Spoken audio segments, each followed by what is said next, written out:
So if someone faces hardship, but he's not traveling, can he break his fast?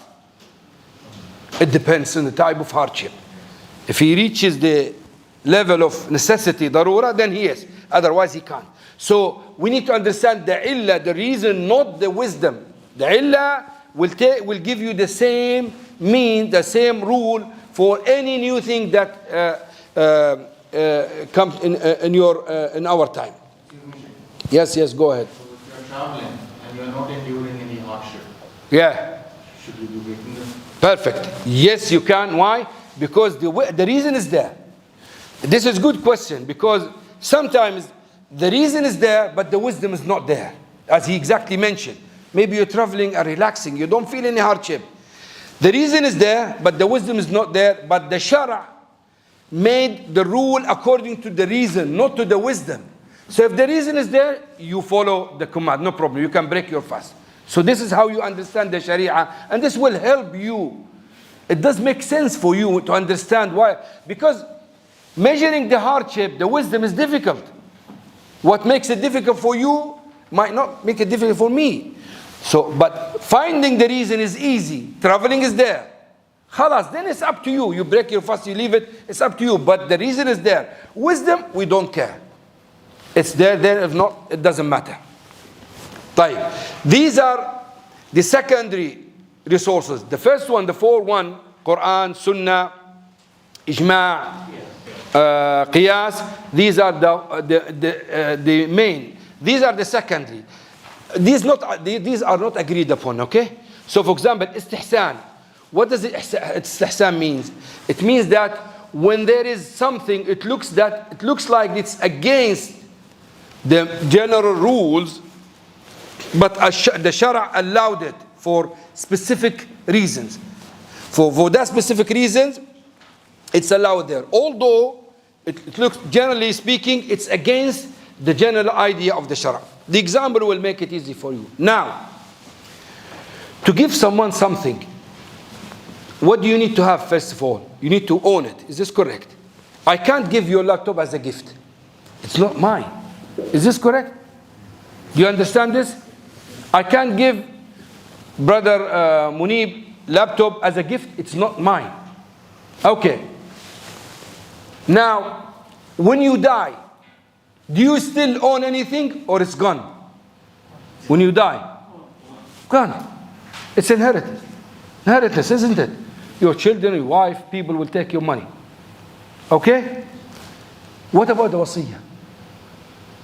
You know wasiyah?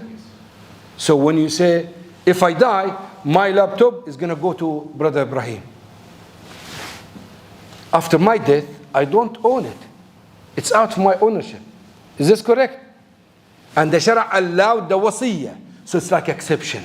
So they said this is istihsan approved by the book of Allah subhanahu wa ta'ala. Because if you look at the general idea or the general rule in the Shara, ownership is a must before you can give anything. In bay' and shira and anything. But these are exceptions. Another example, istisna'. Istisna', they said, istisna', this is one of the contracts that people use now. If I ask you to make doors for me, okay? If you are a carpenter and ask you to do doors, to make doors for me, and I give you the full money, is there an ambiguity here? Why? Where are the doors? Have you seen them? Have you touched them? You are going to make them for me. Is this correct? So there are ambiguity here involved. They haven't even started. I'm giving you the money, where in other type of transactions, you can't buy something that is not existing and you haven't seen it or touched it. So they say this is an exception. Why? Because this is something that is like agreed upon. The Prophet ﷺ approved it, the companion did it, and it's difficult to prohibit these type of sales, because if you prohibit it, people will find it difficult to manage to get their things to be done. Al-urf, custom. We talked about custom yesterday. Custom is something that is approved by the Shara. Except if it's against the Shara. So if the custom of a specific area that riba is okay, we can't accept the custom here. We refuse it, refuse the urf. But the custom, if it's something that permissible, like with the Prophet ﷺ, when Hind came to him, said, "Oh Prophet of Allah, Muawiyah is a greedy person. Abu Sufyan is a greedy person. And he does not give me enough money for my children, for me and my children." She was his wife. "What shall I do?" He said, "خُذِي مِنْ مَالِهِ بِالْمَعْرُوفِ مَا يَكْفِيكِ." Take from his money what is acceptable in your custom. What is enough for you according to your custom. So don't take millions to claim that I need money. No, just take what similar women take in your area and what the normal expenses that use in that area. So the Shara approved approved the urf as a sign or as a resource of a proof. Also, al-istishab, it means that when there is something, we cannot cancel it, we cannot delete it without proof. Now, I own this, and everybody sees that I own this laptop. I brought it with me, everything looks fine. Munib came and claimed this is his laptop.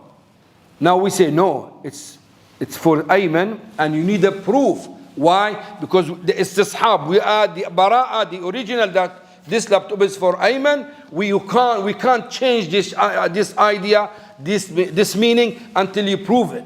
Not the other way around. That's why when someone claims something, he needs to prove it. Otherwise, we stick to the original. Al-masalih al-mursala, we talked about masalih yesterday, and the maslaha. Masalih, there we have three types of maslaha. One, maslaha that the shara approved it. Shara approved it. One maslaha is the shara denied it. And one is maslaha mursala, that shara did not talk about it. This we look, we balance. Is it acceptable or not? Now, for example, collecting the Quran was not mentioned in the Quran, neither in the Sunnah of the Prophet ﷺ. Who did it? Abu Bakr started it, and then Uthman finished it.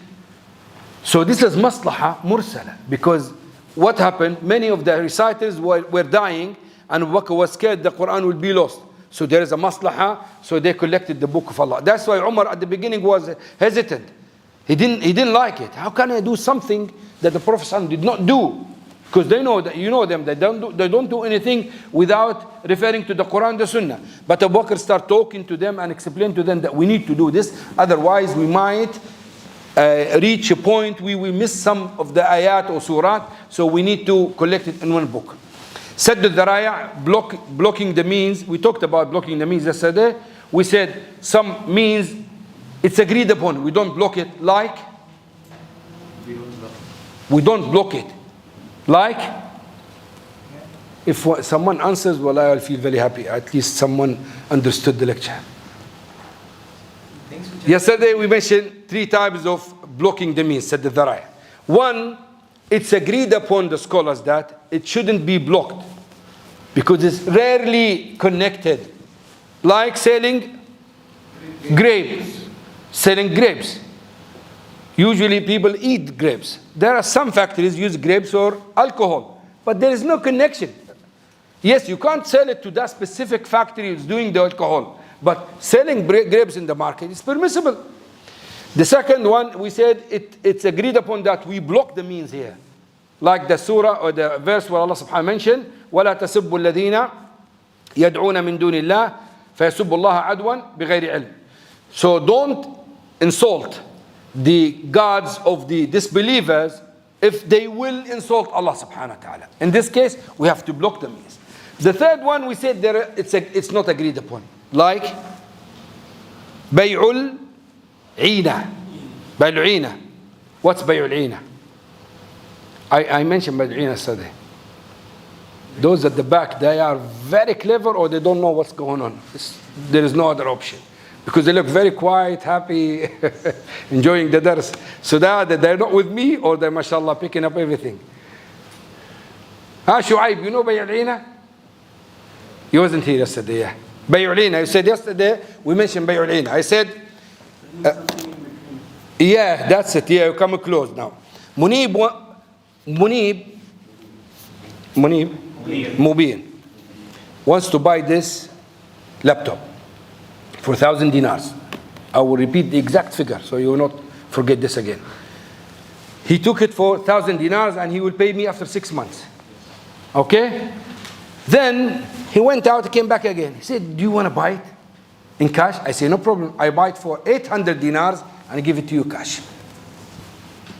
We have 2 different transactions now. Is this correct? The first transaction, he bought my laptop in installment. The second transaction, I paid him in cash. Imam Shafi'i said 2 different transactions is fine. Majority say no. These people are dodgy. Why? Because in reality, what will happen? I gave him 800 and he will bring it back 1,000. This is riba. And they would just brought the laptop in between to make it halal. They said this is haram. We have to block the means and say this is haram. Although the contract looks fine. Islamically, the pillars of contract are there, everything's fine. But there is a hila here, there is a trick involved, so we can't allow these type of contracts. Amal al-Medina, this is used by Malikiyya. You know Imam Malik, he was in Medina, rahimahullah. And people of Medina at the time of Imam Malik, they were the grandchildren of the companions. So Imam Malik used to look at this point. If something that the Ahl al-Medina do not know about it, he usually say, no, this is not sunnah. Why? Because people of Medina do not know about it. How come? The children of the companions. And that's why it's said that when the Imam Malik was, when Abu Yusuf, I think, came to Medina, he was debating with Imam Malik about the size and the amount of the sa' of the Prophet ﷺ. You know, sa' is 4 handfuls of the Prophet ﷺ. So he was debating with Malik. And he was giving qiyas and bringing this proof to show the amount of sa' is this. When he finishes, Imam Malik said to him, just relax. You go and bring your sa'. You go and bring your sa'. You go and bring your sa'. They brought their sa'as. He said to him, those are the grandchildren of the companions. And this sa' they used to be used at the time of the Prophet ﷺ. So Abu Yusuf left his opinion, and which is clear that he is talking about someone met the Prophet ﷺ and used it at the time of the Prophet ﷺ. But this is not, not always. In some issues, like for example, Ibn Wahab mentioned that Imam Malik rahimahullah, when he was asked about takhleel and wudu, he said there is not of the action of Ahl al-Madinah. So Imam Ibn Wahab said to him, when he finished, he said, well, there is a sunnah in this, oh Imam. He said, I told him the sunnah, and since then he started giving fatwa, it is a sunnah. So generally speaking, it's one of the things that we need to consider, because yes, if Ahl al-Madinah do not know something, don't accept it quickly and easily. No, you have to think about it, because it's rarely that something missing and does not existing in Medina is from the Sunnah. Okay. Istihsan. Istishab. Istishab, that means you keep the original. Okay? We mentioned now. This laptop is mine. So I keep forgetting his name. Mubin. I'm going to change his name in 3 days. Mubin, is it Mubin? Alas. Mubin said this is his laptop. Now, originally, is this laptop for whom? For me. I brought it with me, it's mine. So for him to claim this is his, he needs to bring a proof. Otherwise, we make istishabh, we keep the original rule. It is for Aimen, not for Mubin. Yes, Akhi. Check if we go back to the same earlier question regarding 1,000 and internet. Yeah. So which contract is the valid one? Because right now in the market there are offers like that. So if you... What is the offer? Do you know any specific offer? So let's say if you're paying cash, it's 800. Oh, no. This is completely different. It's good you asked about this, yeah. Now, we have, I tell you, this laptop, if you want to buy it cash, you pay 800. If you want to buy it installment, 1,000. And I'm selling it to you, and you take it and you go. That's fine, as long as you choose cash or installment. There is no problem with this. Majority of the scholars say it's fine, except Sheikh Al-Albani rahimahullah. Majority said yes. Nowadays, I don't know any scholar who says it's haram except Sheikh Al-Albani rahimahullah. But all the scholars go against this. This is not bay'atain fi bay'ah. So this is not Ina. Ina, he wants money. And I don't want to give him money. I don't want to lend them. I want to make profit. So what is the best way of doing this? Just use this trick. Buy and sell, and in reality there is nothing to buy and sell. Just we brought this in between, and both two transactions will finish by giving him 800 and he will bring it 1,000. So there is nothing left. But in your case, you want to buy a product, you want to own it, that's fine. And I can charge you more because of the time. The time is money. So if you want to keep my money for 6 months, you will pay me after 6 months. I need to increase my profit. There's no problem about this. Especially now, inflation is something that is approved now. Even the settled countries, well-organized countries, very advanced countries, they have a percentage of inflation, 2-3%, which means that if you pay 100 dinars today, the amount of goods you bought by this 100 dinars, after 1 year you need to pay 102 dinars or 3 dinars, depends on inflation. So the money value goes down. It has to be like this. So you have to consider this. If you want to leave your money for 6 months, 1 year before you take it, you need to make sure you get it more. And it's the other way around as well. When it comes to Bay' al-Salam, we will talk about it. The Prophet approved it. You are a farmer and you need money. I'm a rich man. I want to do business. So you come to me, you said to me, Aimen, if you give me 10,000 dinars today, I'll provide you after 1 year 100 tons of potatoes. And you give me the description. Is this okay? Usually you will offer me a good price. Why? Because of the late delivery of the goods. It's acceptable. It's acceptable to do so. Yes? To go back to the case of the laptop, right? So if I'm buying, I'm not paying the full amount, but I'm already getting the good and I'm starting to use it, right? Say again? I'm getting the laptop. Yeah. I haven't paid for it. Yeah. And I'm starting to use it already. But you signed the contract or they've done everything. Okay. And if something happens to me, then the contract should be still valid or... Yes. It's loan on you. If la qaddar Allah, something happened to you, it has to be paid through your wealth or anything. So you still owe me this. Because it becomes a loan, a debt. We'll talk about the types of debt. When we finish the contracts, now you've taken the laptop, now the relationship between me and you, now you owe me 800 dinars. Regardless of what's going to happen. And that's why I cannot increase this if you cannot pay me after 6 months. It becomes riba. Yes? Sheikh, the many Islamic bank is giving the murabaha loan to the people. Murabaha? Murabaha facility. Well, not loan, yes. That's it. So they keep the commodity in between. Yeah? Bank purchase the commodity on behalf of him, then give the commodity, but commodity is not giving to the But what? commodity. Yeah? He is selling it and he is getting the money. But it is done by a third party, but it is never ownership of commodity is not moving, but money is come from. What do you mean? What do you mean is not moving? It is moving. How? Now, I am Islamic Bank. You are the customer, and he's the car dealer. Okay? Now, you want to buy a car from him. No, I'm not talking about the car. I'm talking about I need the money.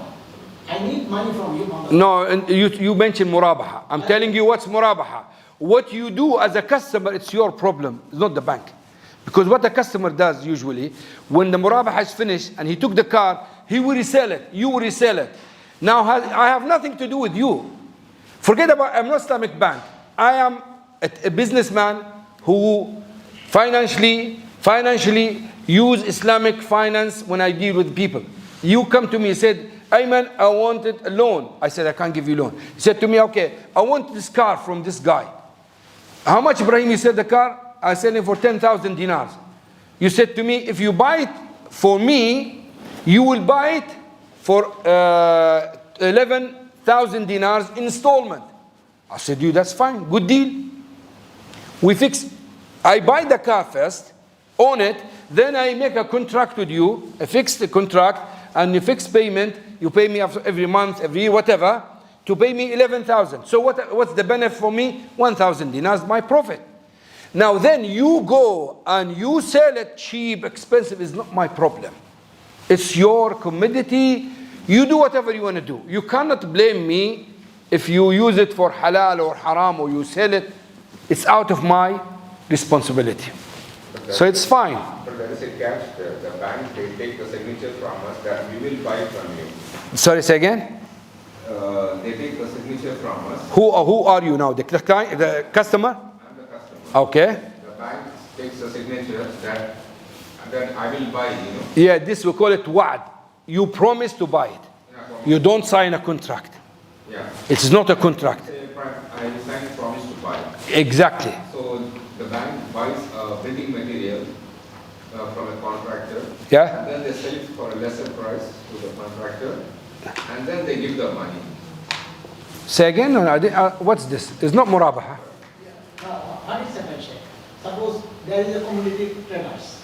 They are Traders. commodity, they are trading the commodity. Just give an example. So I want Textile, cars, what is it? Building materials, that's fine. Building materials, yeah? I want really the money. No. I want the money from the bank. Good. 10,000 KD. Why? You want to buy the materials? No, I don't want to buy the material. But bank is doing this transaction for me. Oh, tawarruq, okay. Okay. So, okay, how do you do it? How do they do it? What they do, suppose there is a commodity traders, suppose in Bahrain or UK or somewhere, they are selling the different types of metals and other things. So, there is a arrangement with the commodity traders, he purchased the commodity. The bank. The trader, what is called the commodity traders, his bank is ordering him, they purchase the commodity from this guy, and then Bank purchase the commodity for you. and then bank gives the money to him. 1 second. How can the bank purchase the commodity for you?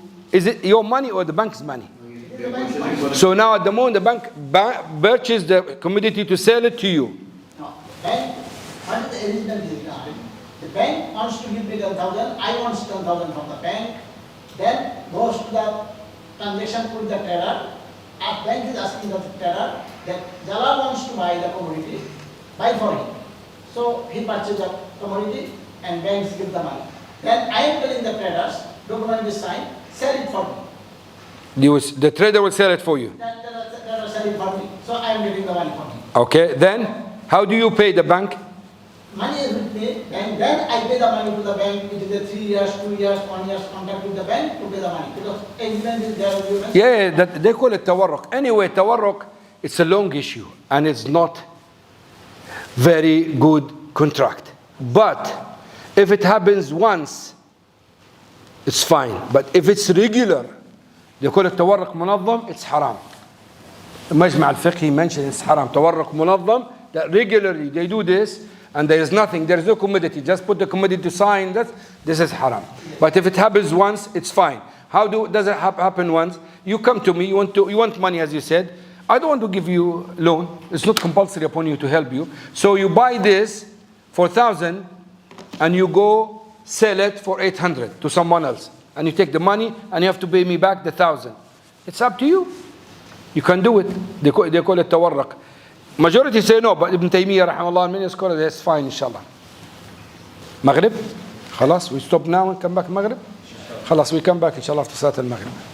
سبحانك بحمدك يا الله استغفرك.